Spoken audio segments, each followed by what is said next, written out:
हा जो प्रकरण आहे त्यामध्ये आतापर्यंत आम्हाला 3 आरोपी निष्पन्न झालेले आहेत. त्यापैकी 2 आरोपी आमची कस्टडीमध्ये आहे. एक आरोपी तिन्ही आरोपीला आम्ही अटक केले होते.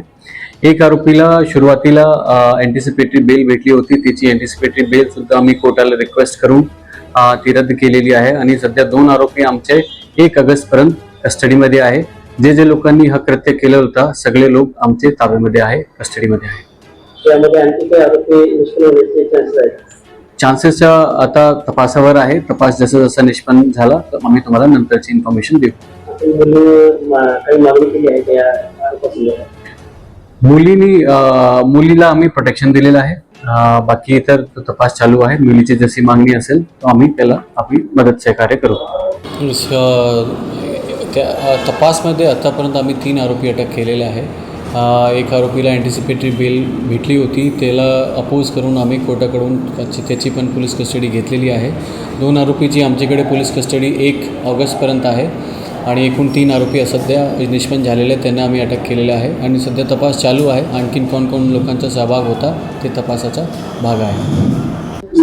काय झालं आणि कसं झालं? नेमकं म्हणजे 14 तारखेला माझ्या नवरा घराबाहेर पडला होता. त्याच्यानंतर अचानकच माहिती झालं की कोणी त्याला चाकून मारलंय वगैरे.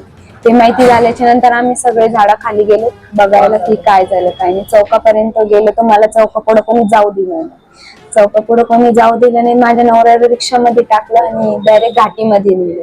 त्याच्यामुळे आम्ही मागून घाटीत जायसाठी आम्ही निघलो. आम्ही घाटीत गेलो. मग नंतर कळालं की त्यांच्यावर चाकूने वार वगैरे झालेले आणि कोणी मारले म्हणून असं त्यांनी सांगितलं की आप्पासाहेब कीर्तिशाईने त्याच्यावर वार केले म्हणून. आता तुझी काय मागणी आहे किंवा कोण केलं कसं माहिती पडत? माझी हीच मागणी की माझ्या नवऱ्याला न्याय मिळावा, त्याला फाशीची सजा भेटावी हीच मागणी. कोणी केलं काय केलं माहिती आहे? हो, सांगितलं होतं माझ्या नवऱ्याने की आप्पासाहेब कीर्तिशाईने चाकू मारला त्यांना. गीताराम कीर्तिशाई पण होते त्याच्यामध्ये. तुझी मागणी काय आहे? माझी मागणी हीच आहे की त्यांना फाशीची शिक्षा झाली पाहिजे.